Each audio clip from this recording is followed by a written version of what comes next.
दोस्तों, तो आज की इस वीडियो में मैं आप लोगों के लिए स्टीलर ट्रांसफॉर्मेशन सीजन 6 को एक्सप्लेन करने वाला हूँ। अगर अभी तक आप लोगों ने इसके पिछले 5 सीजन्स नहीं देखे तो लिंक नीचे डिस्क्रिप्शन में होगा, जाकर चेकआउट कर लो। तो इस सीजन 6 की शुरुआत भी यहाँ पर बिल्कुल उसी हेवनली ट्राइबोल्यूशन एग्जाम के बाद से होती है, जहाँ पर किन्नी और उसके भाई हेवनली ट्राइबोल्यूशन एग्जाम को पास करके इमॉर्टल वर्ल्ड से डिवाइन वर्ल्ड की तरफ असेंड हो रहे थे। इन्हें अलविदा करने के लिए इनके फैमिली मेंबर्स भी वहाँ पर मौजूद थे। हाफी तो काफी सारा एक्साइटेड दिखाई दे रहा था, इसलिए वो सवाल करके पूछता है कि पता नहीं डिवाइन वर्ल्ड आखिर कैसा होगा। जिस पर सिबल जवाब देते हुए कहते हैं कि फिक्र मत करो, तुम्हें खुद ही जल्द मालूम हो जाएगा। किन्नी भी इस बात से एग्री करता था। यहाँ पर ये तीनों इसी तरह की बातें करते ऊपर की तरफ असेंड हो ही रहे थे, पर तभी अचानक उस अरे में कुछ गड़बड़ होना शुरू हो गई, जिस गड़बड़ की वजह से किन्नी अपने भाइयों से अलग हो चुका था। इसके बाद सीन शिफ्ट होकर दूसरी तरफ यहाँ डिवाइन रेल्म में आ जाता है, जो कि बादलों में फ्लोट करने वाली एक बहुत बड़ी जगह थी। साथ ही साथ एक बैकग्राउंड वॉइस हमें बताती है कि आज से लगभग 120 ट्रिलियन साल पहले ये डिवाइन रेल्म बना था। तब के टाइम यहाँ पर कई बड़ी बड़ी फोर्सेस हुआ करती थी, लेकिन उन सब के बीच आपस में जंगें होने लगी, जिनके टकराव के बाद सिर्फ पीछे 8 ऐसे मेजर फोर्सेस बच चुके थे, जो कि अब यहाँ पर रूल करने लगे। और ये 8 मेजर फोर्सेस कभी भी किसी दूसरे ताकतवर वॉरियर को अपनी जगह लेने नहीं देते। जब भी इन्हें खुद से कोई खतरनाक वॉरियर दिखता है, ये उसे खत्म कर देते हैं। यही सारी बातें बताते हुए सीन शिफ्ट होकर दूसरी तरफ डिवाइन रेल्म के पूल पर आ जाता है, जहाँ पर कुछ गार्ड्स न्यू असेंडर्स का वेट कर रहे थे। पिछले 100 साल से अभी तक यहाँ पर कोई भी असेंडर नहीं आया था, लेकिन तभी अचानक वो पूल चमकने लगा, जिस पर फौरन उन गार्ड्स के सामने 4 असेंडर्स आ जाते हैं। इनमें से एक हाफी और एक सेबल भी था। ये देखकर वहाँ पर मौजूद एक गार्ड लड़की अपने कैप्टन से कहती है कि कैप्टन देखो 4 असेंडर इस बार आए हैं। फिर दूसरी तरफ कैप्टन जवाब देते हुए कहती है कि नहीं 4 नहीं बल्कि 5। और उसकी ये कहती सीन शिफ्ट होकर दूसरी तरफ किन्नी पर आ गया था, जो कि तेजी के साथ आसमान से नीचे गिर रहा है, और वो भी अचानक से इस असेंडर पूल में आकर खड़ा हो गया। यहाँ खड़े होते ही किन्नी महसूस करता है कि उस पूल के अंदर से कुछ गोल्डन एनर्जी निकलती हुई इनकी बॉडी में जा रही थी, और ये गोल्डन एनर्जी बिल्कुल ही अलग है। ये ऐसी एनर्जी थी जो कि आज से पहले इन लोगों ने कभी भी महसूस नहीं करी। इसलिए हम देखते हैं कि वो पांचों के पांचों वहीं पर बैठकर उस एनर्जी को एब्सॉर्ब करने शुरू हो गए, जहाँ बाकी के 4 लोग तो सिर्फ 30 मिनट तक उस एनर्जी को एब्सॉर्ब करते हुए पूल से बाहर आ गए थे। लेकिन वो गार्ड्स हैरान होकर देखते हैं कि किन्नी अभी भी लगातार उस एनर्जी को एब्सॉर्ब कर रहा था।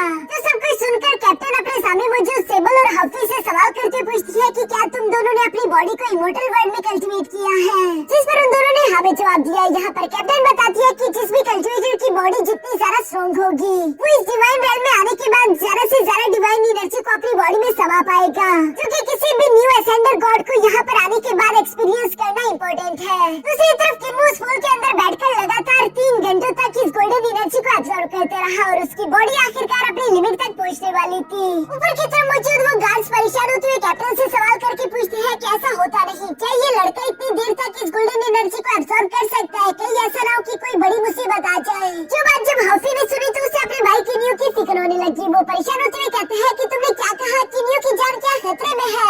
इससे पहले कि वो किन्नी की तरफ बढ़ पाता, तभी अचानक वो कैप्टन अपने पावर्स का इस्तेमाल करते हुए हाफी को रोककर कहती है कि नहीं, उसकी जान खतरे में नहीं, बल्कि उल्टा जो न्यू असेंडर इस एनर्जी को ज्यादा से ज्यादा एब्सॉर्ब करे, ये उसके लिए ब्लेसिंग की तरह है। हाफी यहाँ पर उस कैप्टन की बातें सुनते हुए साथ ही साथ उसकी पावर महसूस करके सेबल से कहता है कि क्या तुम महसूस कर सकते हो कि ये लड़की कुछ ज्यादा ही स्ट्रॉन्ग है? जिस पर सेबल ने भी जवाब दिया कि हाँ तुमने बिल्कुल सही कहा, इस लड़की का ऑरा मुझे अपने ब्रदर किन्नी की तरह महसूस हो रहा है। यहाँ जब ये लोग इसी तरह की बातें कर रहे थे, तभी अचानक दूसरी तरफ किन्नी उस पुल से ऊपर की तरफ आने लगा, जो देखकर तो हाफी खुश हो जाता है। दूसरी तरफ किन्नी जब यहाँ पर टेलीपोर्ट होकर अपने भाइयों की तरफ जाने लगा, तो वो टेलीपोर्ट नहीं कर पा रहा था, इसलिए वो ये देखकर सरप्राइज हो गया। तभी अचानक दूसरी तरफ वो कैप्टन ल्यूफी यहाँ पर किन्नी को जवाब देते हुए कहती है कि यहाँ पर तो बड़े बड़े हायर लेवल के गॉड्स भी इतनी आसानी के साथ टेलीपोर्ट नहीं कर पाते।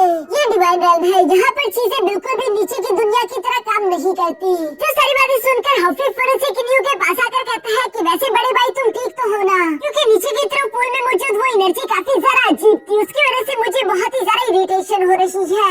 यह इन दोनों की ये बातें सुनकर एक गार्ड लड़की सामने की तरफ आकर कहती है कि क्या तुम तीनों आपस में भाई हो? ये तो काफी ज्यादा यूनिक और रेयर बात है, क्योंकि ऐसा नॉर्मली होता नहीं कि 3 भाई एक साथ असेंडेंट होकर यहाँ पर आ पाए। इवन की कैप्टन भी यहाँ पर किन्नी से काफी ज्यादा इम्प्रेस दिखाई दे रही थी, क्योंकि मिडिल लेवल के गॉड्स भी यहाँ पर इस असेंशन पूल में 3 घंटों तक स्टे नहीं कर सकते। तभी अचानक यहाँ पर इन तीनों के साथ आए बाकी के दोनों असेंशन वॉरियर भी इनके सामने आ गए, जहाँ पर वो लड़का खुद को इंट्रोड्यूस करवाते हुए बोलता है कि मेरा नाम शीटियान और ये मेरी बीवी सोंग हुई है। हम दोनों भी बिल्कुल तुम्हारी तरह साथ मिलकर यहाँ पर आए, ये कितनी किस्मत की बात है। जिस पर दूसरी तरफ किन्नी ने भी खुद को और अपने भाइयों को उससे इंट्रोड्यूस करवा दिया था। था, पर तभी अचानक वहाँ पर मौजूद वो कैप्टन इन लोगों से कहती है कि अब चलो भी इस तरह से अपने अल्फाज जाया मत करो, क्योंकि वैसे भी ये डिवाइन रेल्म है, यहाँ पर दोस्तियाँ काम नहीं आती। चलो मैं तुम लोगों को डिवाइन रेल्म के मेन कस्टम के बारे में बताती हूँ। हमारे यहाँ का रूल है कि जो भी न्यू एसेंडेंट डिवाइन रेल्म में आएगा उसे पहले 1000 साल तक डिवाइन स्पिरिट स्टोन माइन में होली एम्परर के लिए काम करना होगा, वो भी बिना कुछ खास कंपनसेशन के। अगर तुम लोगों ने वहाँ से भागने की कोशिश की या फिर रेजिस्ट करने की हिम्मत करी तो पूरा की पूरा डिवाइन रेल्म तुम्हारी जान के पीछे पड़ जाएगा। जिस पर किन्यू समझदारी का मुजाहरा करते हुए बिना रेजिस्ट किए हुए कहता है कि ठीक है, हम लोग समझ गए। दूसरी तरफ वो कैप्टन भी यहाँ पर किन्यू और बाकी सब लोगों से कहती है कि चलो ठीक है, फिर मेरे साथ आओ, मैं तुम लोगों को खदान की तरफ लेकर चलती हूँ। रास्ते में डिवाइन रेल्म के बारे में जितनी भी बेसिक इन्फॉर्मेशन है वो भी मैं तुम लोगों को बता दूंगी। इसके बाद नेक्स्ट सीन हम लोगों को यहाँ डिवाइन स्पिरिट स्टोन माइंस का दिखाया जाता है, जहाँ पर रास्ते में चलते हुए कैप्टन साथ ही साथ इन लोगों को बता रही थी कि ये डिवाइन रेल्म नीचे की दुनिया की तरह बिल्कुल भी नहीं है। यहाँ पर खुद की बॉडी से कॉशियस को अलग करना, टेलीपोर्टेशन करना या फिर हवा में उड़ना, ये लो लेवल के गॉड्स नहीं कर सकते क्योंकि उनकी पावर्स यहाँ पर कम होती है। लेकिन जैसे जैसे जो गॉडली कल्टिवेटर दोबारा से पावरफुल होता रहे वो इन एबिलिटीज को भी अनलॉक कर पाएगा। जैसे कि एक मिडिल लेवल का डिवाइन बीइंग अपनी बॉडी से खुद की कॉशियसनेस को अलग कर सकता है, लेकिन वो कॉशियसनेस सिर्फ 10 मीटर की दूरी तक ही जा पाएगी। लेकिन दूसरी तरफ एक हाई रैंक डिवाइन बीइंग की कॉशियसनेस पूरे 100 मीटर दूर तक जा सकती है। इस डिवाइन रेल्म में गॉड्स की पावर कई सारे रैंक्स और लेवल्स में डिवाइडेड है, जैसे कि low level gods, medium level gods और साथ ही साथ हायर लेवल गॉड्स। ये तीनों डिवाइन बीइंग कहलाते हैं। इसके बाद आते हैं सेलेस्टियल गॉड्स, जो कि अलग अलग लेवल्स में डिवाइड है, जैसे कि celestial divine kings, legendary celestial lords और भी कई सारे ऐसे रेल्म मौजूद हैं, लेकिन हम उनके बारे में डिस्कस नहीं कर सकते क्योंकि वो हमारी पहुंच से बहुत ही बाहर है। जो सारी बातें सुनकर भी सोंग हुई अपने हस्बैंड शीटियान से कहती है कि इसका मतलब कि अब हम लोग लो लेवल गॉड्स हैं, जो कि फिलहाल यहाँ पर मौजूद सबसे ज्यादा कमजोर है। इसका मतलब कि इन लोगों को दोबारा से मेहनत करते हुए अपना लेवल ब्रेक थ्रू करते हुए आगे जाना होगा। जो सुनकर तो हॉफी परेशान हो गया था और वो यहाँ पर कैप्टन से सवाल करके पूछता है कि अगला लेवल ब्रेक थ्रू करने में हमें कितना समय लग सकता है। यहाँ पर वो कैप्टन बताती है कि फिलहाल तुम सब में से ज्यादा ताकतवर तो इस वक्त किन्यू है, लेकिन उसे भी अपना लेवल ब्रेक थ्रू करने में यहाँ पर कम से कम 10 लाख साल लग सकते हैं। यहाँ उस कैप्टन की ये सारी बातें जब किन्यू और उसके भाई सुन ही रहे थे, तभी अचानक उन्हें हवा में कुछ उड़ते हुए कल्टीवेटर दिखाई देती है, जिसमें से एक आदमी का नाम लॉर्ड विची था। और यहाँ पर वो कैप्टन बताती है कि यही वो आदमी है जो कि celestial divine spirit stone mines का इंचार्ज है। ऐसा कहा जाता है कि डिवाइन रेल्म में हर 1 मिलियन डिवाइन बीइंग में से सिर्फ एक ही होता है जो कि सेलेस्टियल बीइंग बन पाए। और अगर यहाँ पर तुम लोगों की किस्मत इतनी अच्छी रही कि तुम लोग लेवल ब्रेक थ्रू करके सेलेस्टियल बीइंग बन पाए तो तुम लोग एक बार फिर से उड़ पाओगे। जो बात सुनकर हॉफी फौरन से सामने आकर उस कैप्टन से सवाल करते हुए पूछता है कि तुमने ये क्यों कहा कि हमें यहाँ पर कल्टीवेशन करने के लिए इस माइन में काम करना होगा? क्या कल्टीवेशन करने के लिए डिवाइन स्पिरिट स्टोन्स इतने ज्यादा जरूरी है? जिस पर वो कैप्टन जवाब देते हुए कहती है कि हाँ बेशक जरूरी है, क्योंकि यहाँ की डिवाइन एनर्जी बहुत ही ज्यादा वायलेंट है, इसलिए तुम उस वायलेंट डिवाइन एनर्जी को डायरेक्टली एब्सॉर्ब नहीं कर सकते, बल्कि तुम्हें अपनी कल्टीवेशन करने के लिए डिवाइन स्पिरिट स्टोन्स पर ही निर्भर करना होगा। लेकिन हाँ, अगर फ्यूचर में तुम लोगों को कभी मौका मिला और तुम लोग बड़ी सिटी में जाकर रहने लगे तो वहाँ की एनर्जी इतनी ज्यादा वायलेंट नहीं हो, तुम लोग उसे डायरेक्टली एब्सॉर्ब कर पाओगे। जो सारी बातें सुनकर हॉफी यहाँ पर अपने हाथ में कुछ एनर्जी इकट्ठा करके एब्सॉर्ब करने की कोशिश करता है, लेकिन वो इसमें कामयाब नहीं हो पा रहा था।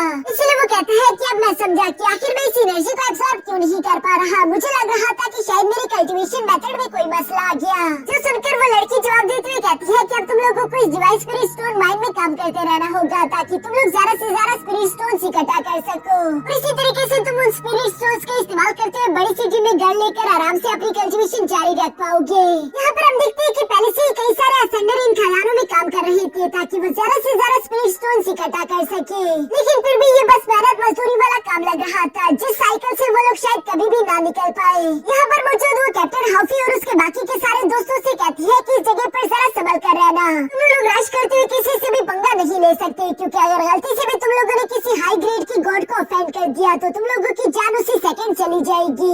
यहाँ ये सब बताते हुए वो कैप्टन इन लोगों को एक और लड़की के पास ले आती है जो कि काफी ज्यादा सख्त मिजाज की लग रही थी, क्योंकि एक आदमी उससे भीख मांग रहा था कि प्लीज इस बार मुझ पर थोड़ा सा रहम करिए, मेरे पास इस बार उतने स्पिरिट स्टोन नहीं जो कि मुझे आपको देने हो, वरना मैं इस तरह से अपनी कल्टीवेशन कैसे कर पाऊंगा। लेकिन वो लड़की उसकी कोई भी बात ना सुनते हुए कहती है कि रूल्स होते हैं, तुम्हें ये स्पिरिट स्टोन्स तो देने ही होंगे। जो सब कहते हुए अचानक से उस लड़के लैंडोवो की नजर यहाँ पर किन्नी और उसके बाकी के सारे दोस्तों पर भी पड़ गई थी, जिन्हें देखकर कहती है कि अच्छा यानी कि तुम लोग वो न्यू बैच ऑफ असेंडर्स हो, चलो टाइम ज़ाया मत करो और काम पर शुरू हो जाओ। जो कहते हैं मिस लैंडोवो ने यहाँ पर इन लोगों को एक एक पोटली और साथ ही साथ कुछ इंस्ट्रूमेंट दे दिए थे जिनका इस्तेमाल करते हुए ये इन खदानों में से स्पीड स्टोन्स निकाल सके। जहाँ साथ ही साथ वो इन्हें बता दिया है कि तुम लोगों को इस खदान में पूरे 1000 साल तक काम करना ही होगा, जिसमें से हर एक साल तुम लोग 3600 लो ग्रेड की divine spirit stone Holi emperor के लिए हमें जमा कराओगे। यहाँ ये सारी इंस्ट्रक्शन मिलने के बाद ये सब लोग अपने अपने काम पर रवाना होते हुए एक दूसरे से अलग हो गए। इसके बाद नेक्स्ट सीन में हम लोग यहाँ पर किन्नी और उसके भाइयों को देखते हैं, जहाँ पर हॉफी कह रहा था कि आखिर मैंने क्या क्या नहीं सोचा था, मुझे तो लगा था कि एक बार हम लोग डिवाइन रेल में चले जाए उसके बाद मजे ही मजे होंगे, लेकिन यहाँ पर तो आकर हमें मजदूरों की तरह काम करना पड़ रहा है।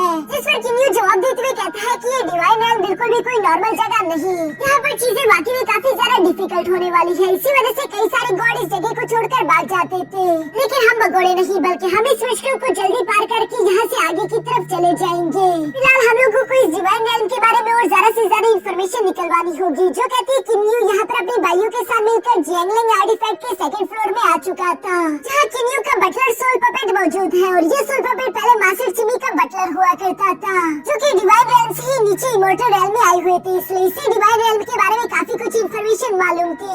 यह वो बटलर किन्नी और उसके भाइयों को बताता है कि तुम लोगों की इन्फॉर्मेशन बिल्कुल ठीक है, बड़ी सिटीज की डिवाइन एनर्जी तुम लोग आसानी के साथ एब्जॉर्ब करके कल्टीवेशन कर सकते हो, लेकिन बड़ी सिटीज में जाकर रहने के लिए भी तुम्हें बहुत सारी स्पिरिचुअल स्टोन्स की जरूरत पड़ेगी, जो कि ऑर्डिनरी डिवाइन बीइंग्स तो कलेक्ट ही नहीं कर पाते, जिस वजह से उनकी जान हमेशा खतरे में रहती है। एक तो उन लोगों को वायलेंट एनर्जी का सामना करना पड़ता है, साथ ही साथ उनका सामना अगर किसी टेरिफाइंग बीस्ट से हो जाए तो उनकी जान भी जा सकती है, और सिर्फ यही नहीं बल्कि उनसे पावरफुल गॉड्स उन्हें जान से मार सकते हैं सिर्फ कुछ ट्रेजर्स की लालच में आकर। यानी कि अगर सिंपल बात करूँ तो डिवाइन रेल में सिर्फ ताकतवर ही राज करेगा जबकि कमजोर मारा जाएगा।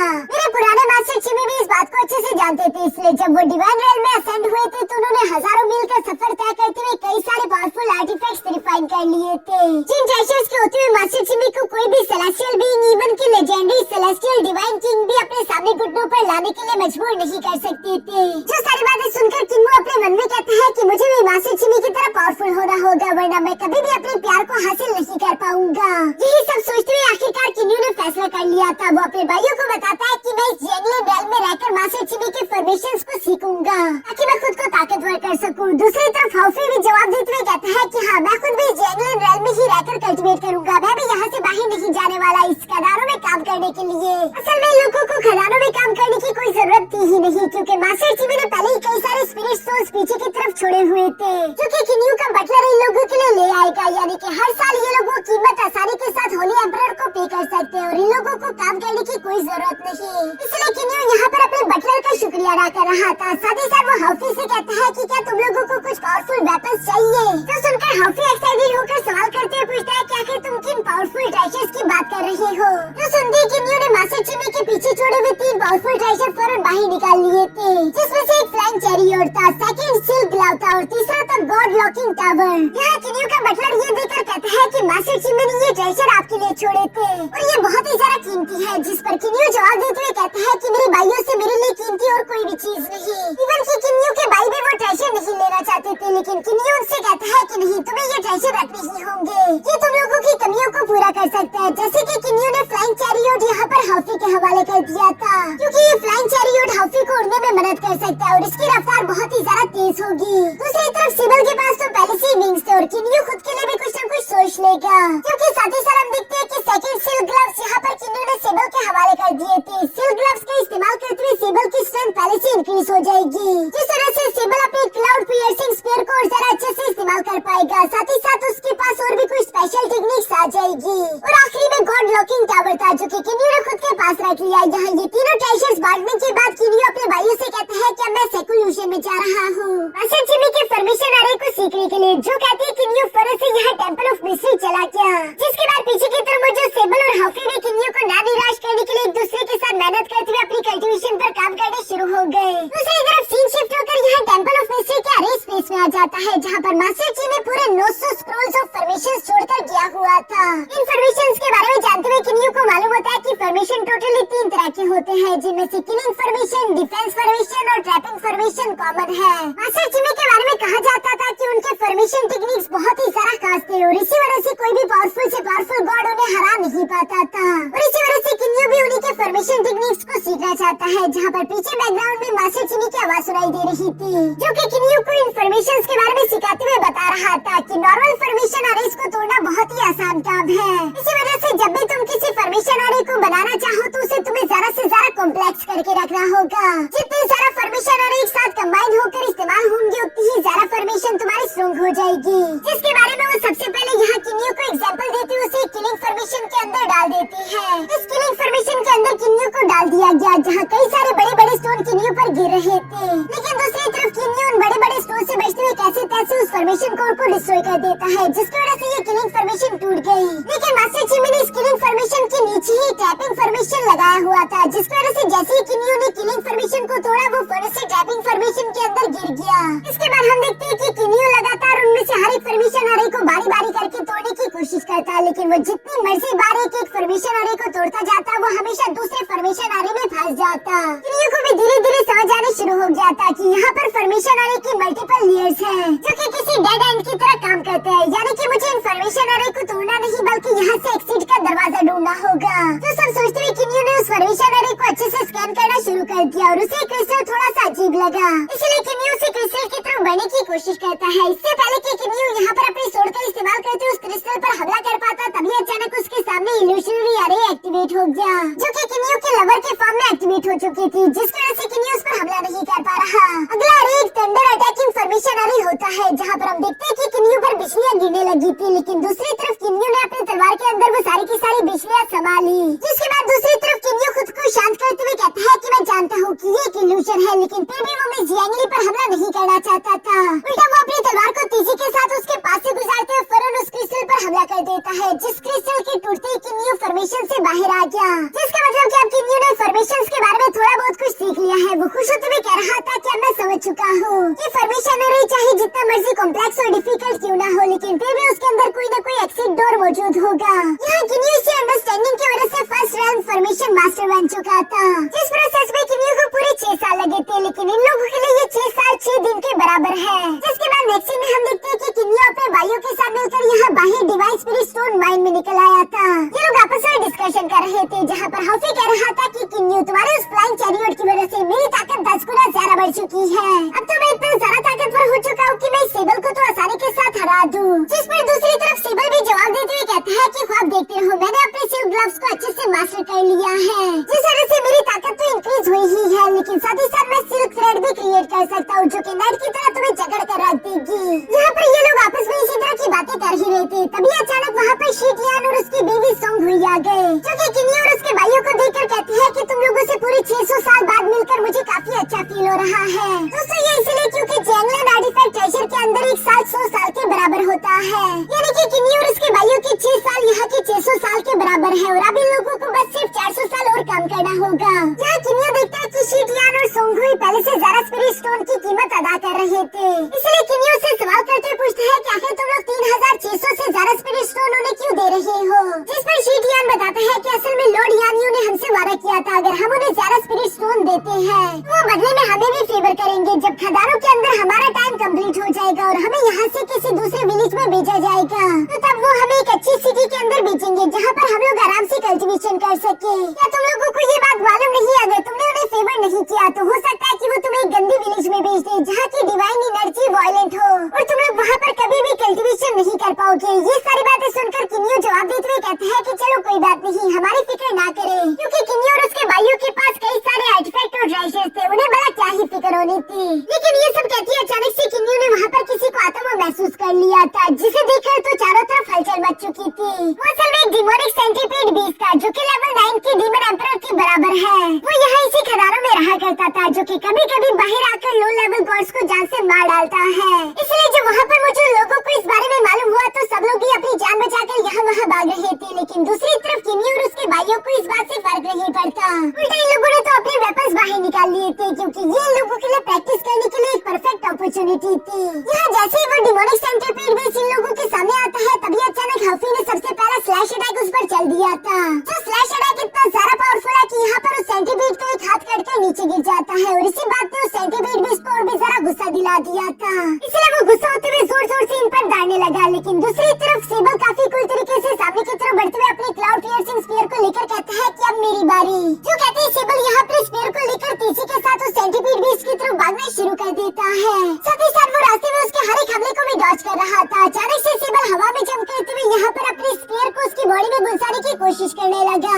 लेकिन दूसरी तरफ उस डीमन सेंटीपीड की स्किन तो काफी ज्यादा स्ट्रॉन्ग थी, जिसके आर पार सेबल का स्फीयर जा ही नहीं रहा। ये देखकर तो सेबल को भी थोड़ी सी हैरानगी हो गई थी। जबकि हम देखते हैं कि वो सेंटीपीड अपनी पूंछ का इस्तेमाल करते हुए सेबल को हिट करने की कोशिश करता है। तभी अचानक हफी फौरन से बीच में आकर यहाँ पे स्टाफ का इस्तेमाल करते हुए उस अटैक को ब्लॉक कर देता है। साथ ही साथ वो सेबल का मजाक उड़ाते हुए कह रहा था कि शायद तुमने इसे कुछ ज्यादा ही अंडर एस्टिमेट कर लिया।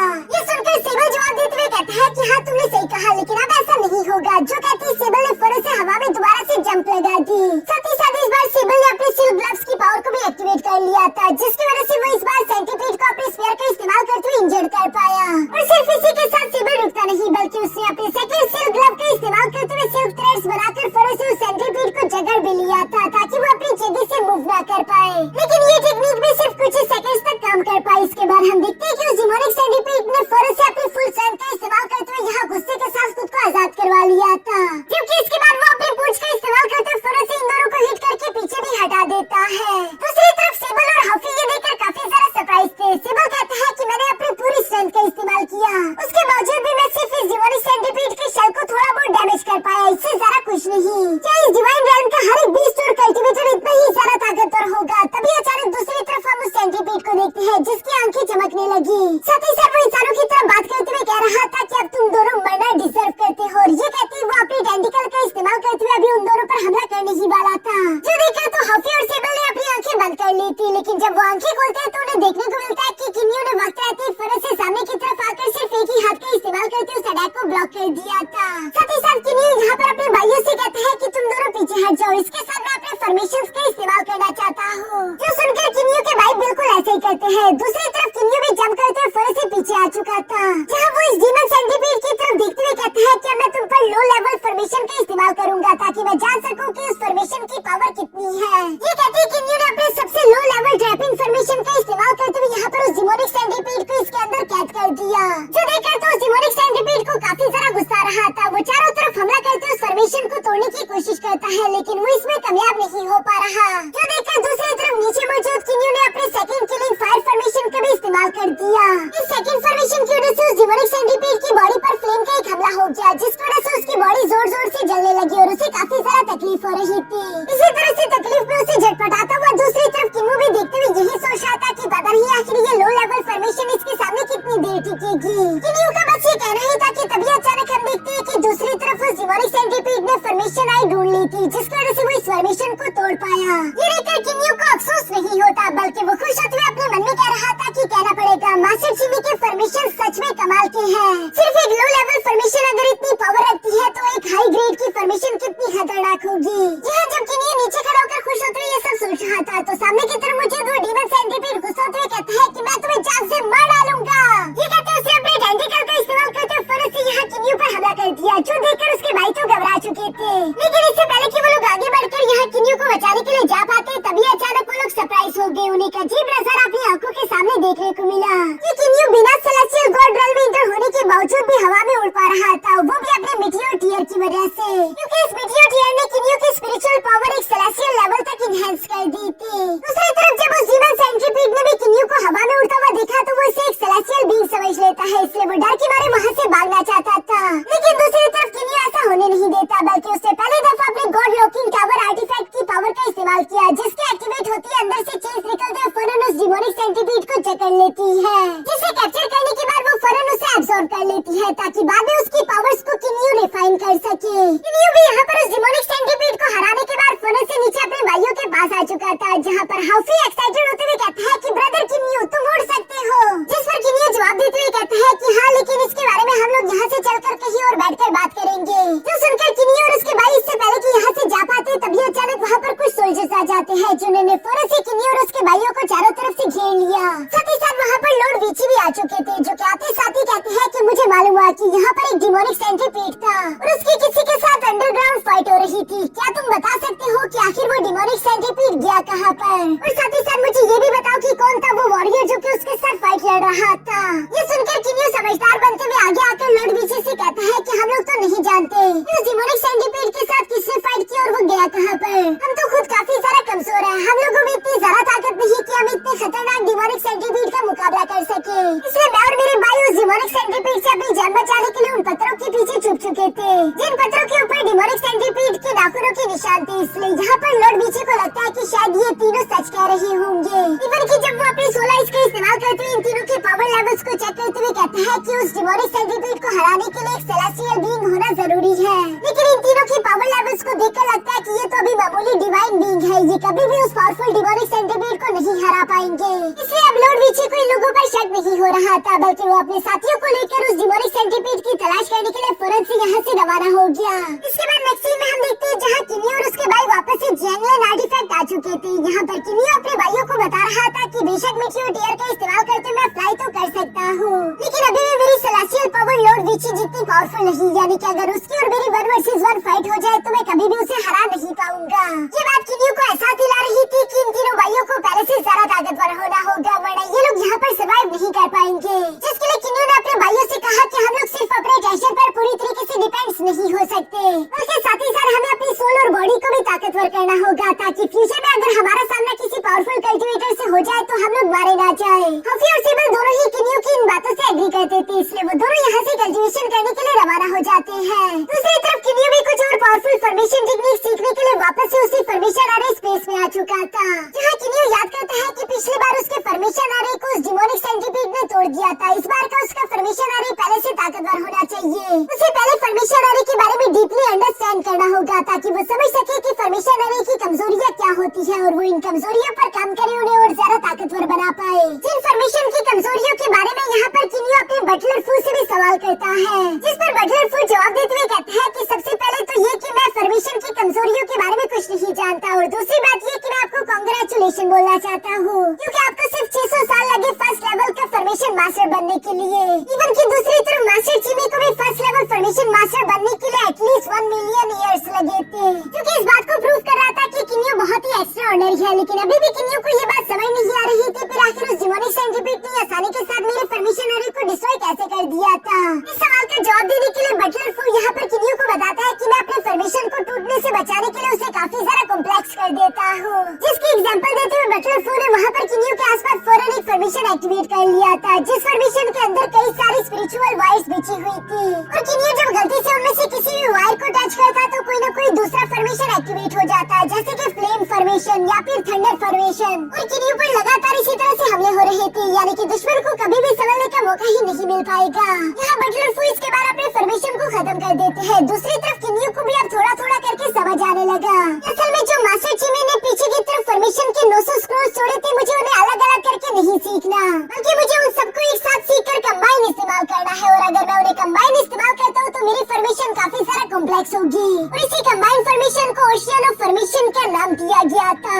फॉर्मेशन ओशियन को सीखने के लिए दूसरी तरफ मास्टर चिमी को भी पूरे 1 बिलियन साल तक की मेहनत लगी थी। तो इसे पूरी तरीके से मास्टर करना शुरू में किन्यू के लिए भी आसान नहीं होगा, जैसे जैसे उसका लेवल ब्रेक थ्रू हो शायद वो इसे बाद में मास्टर कर पाए। यहाँ इस फॉर्मेशन ओशियन को समझते हुए साथ ही साथ किन्यू महसूस करता है कि उसकी बॉडी के अंदर मौजूद ओरिजिन रेल्म भी चेंज होने लगा है, जो ओरिजिन किसी ऑरा बॉल की तरह लग रहा था, और उसके पास स्पेस में भी डिस्ट्रप्शन थी, यानी कि किन्यू अपनी ओरिजिन रेल्म के लेट स्टेज में जाने के लिए काफी ज्यादा नजदीक है।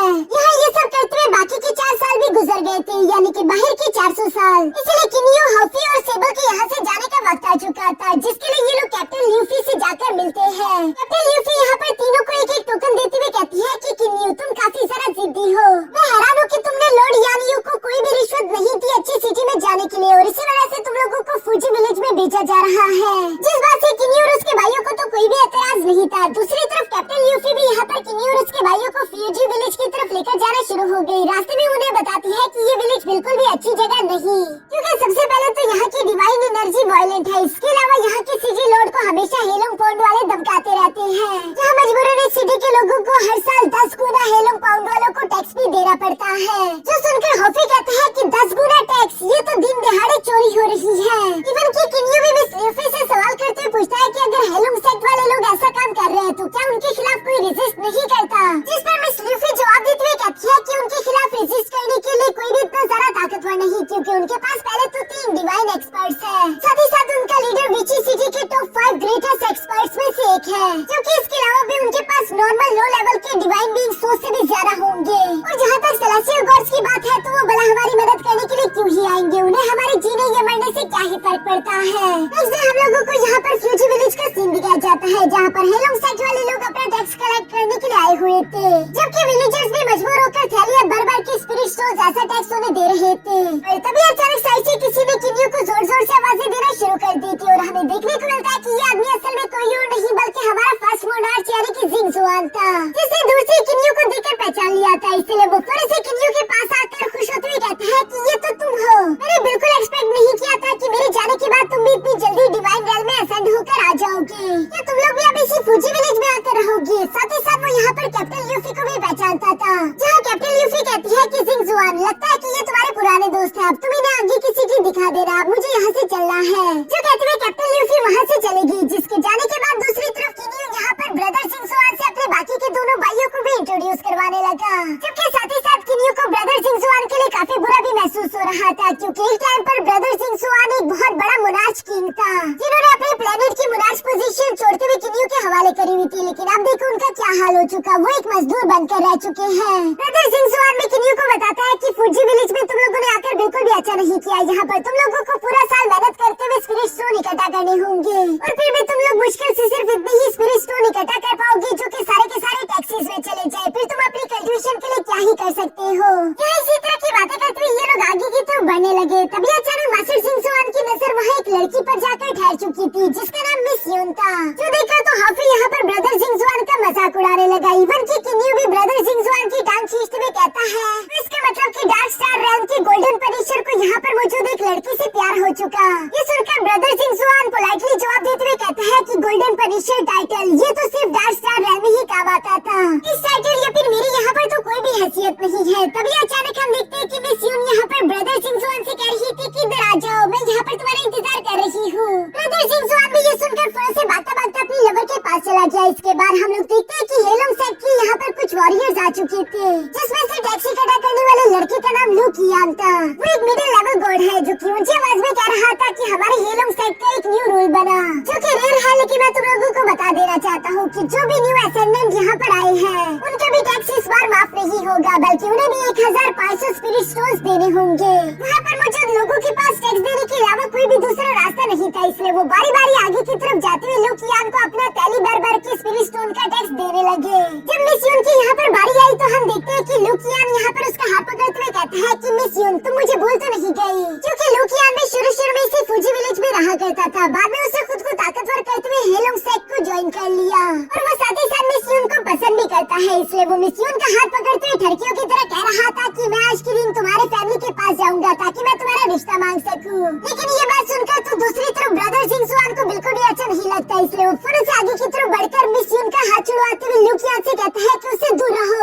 चूंकि ब्रदर जिंग जुआन एक लो लेवल के गॉड थे, इसलिए हम देखते हैं कि लू कियान ने आसानी के साथ अपनी पावर्स का सिर्फ एक ही झटका इस्तेमाल करके उसे पीछे की तरफ पटक दिया, जो देखकर मिस यून भी फौरन से जिंग जुआन के पास आकर उसे खड़ा करते हुए कहती है कि ब्रदर जिंग जुआन मुझे नहीं लगता कि आपको उससे पंगा लेना चाहिए, क्योंकि उसका लेवल आपसे हाई है। ये कहते तभी अचानक वहाँ पर मिस यून का फादर भी आ जाता है, जो कि लू कियान को काफी सारा सपोर्ट शो कर रहा था, क्योंकि उसके हिसाब से लू कियान ने काफी सारा तरक्की हासिल कर ली है। दूसरी तरफ लू कियान भी यहाँ पर मिस यून के फादर को इम्प्रेस करते हुए कहता है कि मैं तो हमेशा से मिस यून से प्यार करता था, और इसी वजह से मैंने विची सिटी में अब एक घर भी खरीद लिया। मैं चाहता हूँ कि आप मेरी मिस यून से शादी करा दो ताकि मैं उसे अपने साथ यहाँ से लेकर जा सकूँ। मैं नहीं चाहता कि वो हमेशा इस गंदे से विलेज में रहकर सफर करे। जो सुनकर तो मिस यून का फादर काफी सारा खुश हो गया, इसलिए उसे इस शादी से कोई भी एतराज नहीं था। लेकिन दूसरी तरफ मास्टर जिंग जुआन यहाँ पर इस बात से एतराज करते हुए अंकल डियान से कहता है कि प्लीज आप ऐसा मत करिए, मैं और मिस यून एक दूसरे से प्यार करते हैं। लेकिन अंकल डियान तो उसे ताना मारते हुए कहते हैं कि तुम इतने ज्यादा कमजोर हो कि तुम मेरी बेटी यून के लिए एक अलग घर भी नहीं खरीद सकते, तो तुम उसके लिए भला और क्या ही कर लोगे। ये बात पूरी तरीके से सच थी, इसी वजह से ब्रदर जिंग जुआन काफी ज्यादा निराश हो चुका था, क्योंकि अगर बड़ी सिटी में एक छोटा सा घर भी खरीदना है तो उसके लिए आपको 200 हाई ग्रेड के स्पिरिट स्टोन चाहिए होंगे, जो कि ब्रदर जिंग जुआन अगर अपनी जान भी दे दे तभी उसे नहीं मिलने वाले। इसलिए हम देखते हैं कि अंकल डियान यहाँ पर अपनी बेटी का हाथ पकड़कर उसे जबरदस्ती से यहाँ से लेकर जाने लगे थे।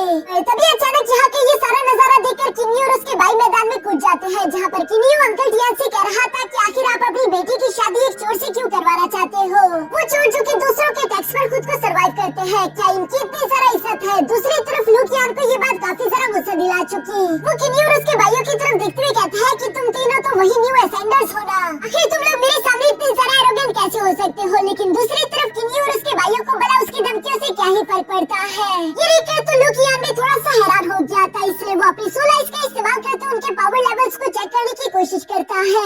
यहाँ से देखने को मिलता है कि किन्नी की पावर तो एक हाई लेवल गॉड के बराबर थी, जबकि दूसरी तरफ उसके दोनों भाई भी इंटरमीडिएट लेवल के गॉड्स लेवल पावर रखते थे।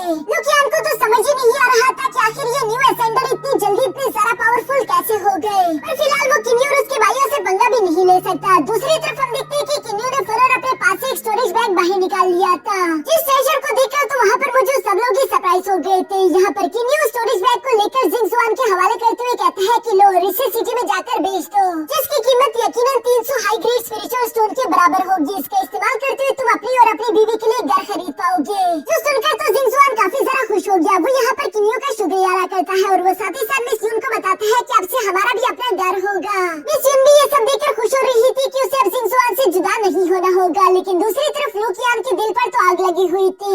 उसे गुस्सा तो काफी आ रहा था, लेकिन फिलहाल वो किन्नियों से पंगा लेने की गलती नहीं कर सकता। इसलिए हम देखते हैं कि वो किन्नियों को छोड़कर वापस से अपने काम पर चला गया।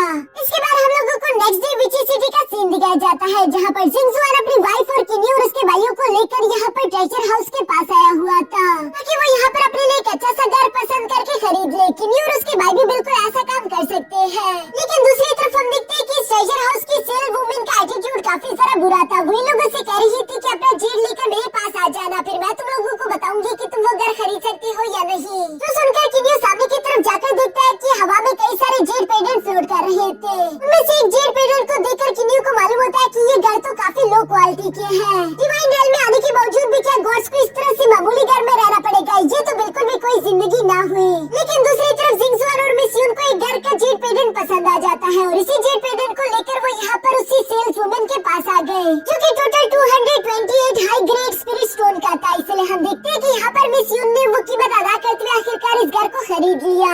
इससे पहले कि वो अपने घर की चाबी ले पाते तभी अचानक वहाँ पर एक सेलेस्टियल गॉड आ जाता है, जो कि आते हुए कह रहा था कि ये घर काफी अच्छी लोकेशन पर है, इसलिए मैं अपने लिए लेना चाहता हूँ। जो सुनकर तो वो बेशरम सेल्स वुमेन फौरन से ये चाबी उठाते हुए उस कमांडर के सामने ले आई थी कि लीजिए ये घर आपका हुआ। जो देखकर जिंगजुआन गुस्सा होते हुए कहता है कि इस घर की हम लोगों ने ऑलरेडी कीमत अदा कर दी है, आखिर आप इस तरह से ये घर हमसे कैसे छीन सकते हैं। जो सुनकर तो वो लड़की फौरन से उन लोगों की कीमत उन्हें वापस करते हुए कहती है कि जाओ कोई दूसरा घर ढूंढ लो, तुम इतने बड़े कल्टिवेटर का मुकाबला नहीं कर सकते। और ये बात सच भी थी। तभी अचानक हम देखते हैं कि यहाँ पर उस कमांडर से भी एक और पावरफुल कल्टिवेटर वहाँ पर आ गई, जिसका नाम कैप्टन हुआंग जिंग था। और उसने भी आते हुए कहा कि मैं विची सिटी में साउथ के एरिया में कुछ दिनों के लिए रहना चाहती हूँ, इसलिए ये घर मेरा होगा। जो सुनकर वो कमांडर काफी सारा रिस्पेक्टफुली कैप्टन हुआंग जिंग के सामने आते हुए कहता है कि देखिए इस घर पर पहले मेरी नजर पड़ी थी, अगर हो सके तो प्लीज ये घर मुझसे ना लीजिए, आप कोई दूसरा घर ढूंढ ले। ये सुनकर कैप्टन हुआंग जिंग कहती है कि तुमने भी अपने से कमजोर से ये घर छीन लिया था, तो बताओ कि आखिर मैं तुम पर रहम क्यों करूँ। और ये कहती वो चाबी लेकर यहाँ से रवाना होने लगी, जबकि जाते जाते वो किन्नियों को बताती है कि साउथ एरिया में अपने लिए घर लेना,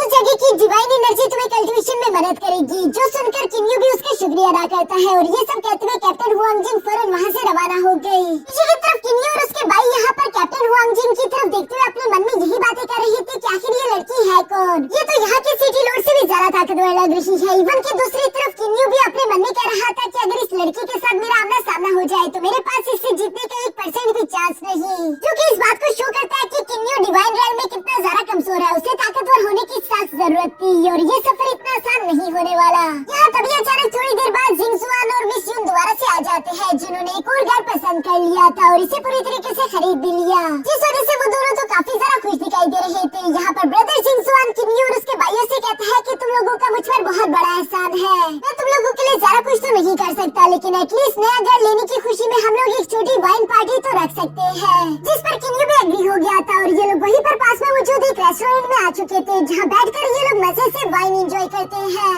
साथ ही साथ ब्रदर जिंगजुआन और मिस यून इन दोनों का शुक्रिया भी अदा कर रही थी। यहाँ पर जब इन लोगों का ये सेलिब्रेशन चल ही रहा था तभी अचानक वहाँ पर हम लोग पीछे 3 कल्टिवेटर्स को देखते हैं, जो कि आपस में कुछ ट्रेजर्स को लेकर डिस्कशन कर रहे थे और इनकी ये डिस्कशन काफी सारा ऊंची रही थी, जिनकी शोर शराबे की वजह से हम देखते हैं कि वहाँ पर मौजूद एक बुढ़ाओ को गुस्सा आ गया। वो गुस्सा होते हुए कहता है कि तुम तीनों आखिर इस तरह से शोर कैसे कर सकते हो? तुम्हें मालूम नहीं कि पब्लिक एरिया में इस तरह से शोर नहीं करना चाहिए। लेकिन ये सुनकर तो उन 3 कल्टीवेटर में से एक बेवकूफ को वो बुढ़ाओ कमजोर लगा, इसलिए वो अपने ट्रेजर आर्टिफैक्ट को लेकर यहाँ उससे बुढ़ाओ की तरफ बढ़ते उसे जोरदार पंच करने की कोशिश करने लगा। आखिर तुम हमारे बीच इंटरफियर क्यों कर रही हो? लेकिन हमें यहाँ पर जानने को मिलता है कि वो बुढ़ाओ तो काफी सारा डेंजरस है, जिसके पास इतनी सारा खतरनाक प्रेशर है कि उसने बिना हिले सिर्फ अपने किलिंग इंटेंट का इस्तेमाल करते उस कल्टीवेटर को घुटनों पर ला दिया था। ये देखकर उस रेस्टोरेंट में चारों तरफ हलचल मच गई थी, इसलिए सब लोग अपनी जान बचाने के लिए फौरन बाहर की तरफ भागने लगे। इवन की जिंगजुआन और मिस यून भी यहाँ से निकलकर बाहर जा चुके थे, लेकिन जब किनी और उसके भाइयों की बारी आई तभी अचानक वहाँ पर एक बैरियर बन गया, जो कि उसी बुढ़ाओ कल्टीवेटर ने लगाया हुआ था। इसी वजह से किनी और उसके भाई बाहर नहीं जा पाए, जो देखकर किनी जिंगजुआन से कहता है कि तुम अपनी वाइफ को लेकर यहाँ से निकलो, हमारी फिक्र मत करो, हम भी जल्दी तुम्हारे पीछे आ जाएंगे। जो सुनकर ब्रदर जिंगजुआन बिल्कुल ऐसे ही करता है। पीछे की तरफ हम देखते हैं कि हॉफी ने फौरन से अपने स्टाफ को बाहर निकाल लिया था, जिसका इस्तेमाल करते हुए जोर जोर से उस शील्ड पर हमला करने लगा ताकि वो उसे तोड़कर यहाँ से बाहर जा सके, लेकिन इसका कोई भी फायदा नहीं हो रहा था। उल्टा उस बुढ़ाओ की नजर हॉफी पर भी पड़ गई थी और वो पता नहीं हॉफी में काफी सारा इंटरेस्टेड फील होने लगा, इसलिए हम देखते हैं कि उसने हॉफी पर भी एक बहुत ही पावरफुल किलिंग इंटेंट लगाना शुरू कर दिया, जिस प्रेशर के सामने किन्यू अपने पैर पर खड़ा नहीं हो पा रहा था। ये देखकर किन्यू उस बुढ़ाओ की तरफ देखता है, जहाँ वो बुढ़ाओ किन्यू से कह रहा था कि फिक्र मत करो, मैं इसे जान से नहीं मारूंगा, बल्कि मुझे इस मंकी से कुछ बात करनी है। ये कहने के बाद हम देखते हैं कि दूसरी तरफ उस बुढ़ाओ ने अपनी पावर्स अनलीश करना शुरू कर दी, जहाँ वो सिर्फ अपने एक ही हाथ के इशारे से सबसे पहले उस पावरफुल कल्टीवेटर का ट्रेजर तोड़ देता है और साथ ही साथ उसने इस कल्टीवेटर को बुरी तरीके से जकड़ भी लिया था, जो देखकर उस कल्टीवेटर के बाकी के दोनों साथी भी यहाँ इस बुढ़ाओ पर हमला करने की गलती करते हैं। इसलिए हम देखते हैं कि इस बुढ़ाओ ने उन दोनों पर भी अपने पावर्स लगाते उन्हें उठा कर पटाखा शुरू कर दिया। साथ ही साथ वो गुस्सा होते हुए कह रहा था कि आज मैं तुम्हें बताऊंगा कि एक सीनियर को डिस्टर्ब करने का अंजाम क्या होता है। यहाँ वो लड़की समझ चुकी थी कि ये सीनियर हमसे काफी सारा ताकतवर है, इसलिए आखिरकार उसने रेजिस्ट करना बंद कर दिया। साथ ही साथ वो माफी मांगते हुए कहती है कि प्लीज सीनियर हमें माफ कर दीजिए, आइंदा ऐसी गलती हम लोगों से कभी भी दोबारा नहीं होगी। जिस पर हम देखते हैं कि वो बुढ़ाओ इन लोगों को माफ करते हुए कहते हैं कि ठीक है, आज के दिन मेरा मूड अच्छा है, इसलिए मैं तुम लोगों को जाने देता हूँ। जो सुनकर ये तीनों जितना तेजी के साथ हो सके यहाँ से निकल कर भाग गए। इसके बाद हम देखते हैं कि वो बुढ़ाओ यहाँ किनियो, सेबल और हॉफी के पास भी आ जाता है, जहाँ आते हुए वो बुढ़ाओ सवाल करते हुए पूछ रहा था कि कहीं तुम लोग इमोर्टल, डीमन और मॉन्स्टर रैंक से तो नहीं आए। किनियो जवाब देते हुए कहता है कि जी आपने बिल्कुल सही पहचाना है। ये सुनकर वो बुढ़ाओ कहता है कि मैंने सुना है कि वहाँ पर एक सेक्रेट लैंड है जिसे मंकी क्लैन के नाम से जाना जाता है। मैंने हमेशा से ही सोचा था कि जो भी मंकी क्लैन का स्टनिंग ब्लो सीख कर यहाँ डिवाइन रियल में असेंड होकर आएगा, मैं उसे अपना डिसाइपल बना लूंगा। और आज के दिन मैंने देखा कि इस लड़की हॉफी के पास वही स्टनिंग ब्लो है, इसलिए मैं इसे अपना डिसाइपल बनाना चाहता हूँ। जो कहती है उस बुढ़ाओ ने फिर से हॉफी को कैद कर लिया और वो हॉफी से कहते हैं कि चलो आपसे तुम मेरे डिसाइपल हो तो तुम्हें मेरे साथ चलना होगा।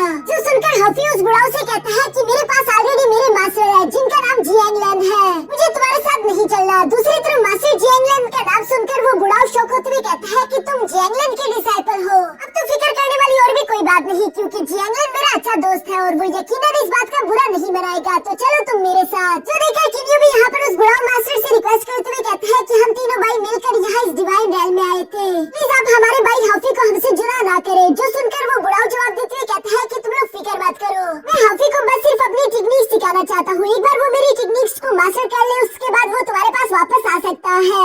जो कहते हुए वो बुढ़ाओ यहाँ पर हॉफी को अपने साथ लेकर जाने लगा। इवन की हॉफी चिल्ला चिल्ला कर कह रहा था कि मुझे तुम्हारे साथ नहीं जाना, लेकिन उस बुढ़ाओ को कोई भी फर्क नहीं पड़ता। पीछे की तरफ किन्यू भी आवाज देते हुए कहता है कि वैसे अगर हॉफी वापस न आया तो क्या बता सकते हैं कि हमें हॉफी को लेने के लिए कहाँ पर आना होगा।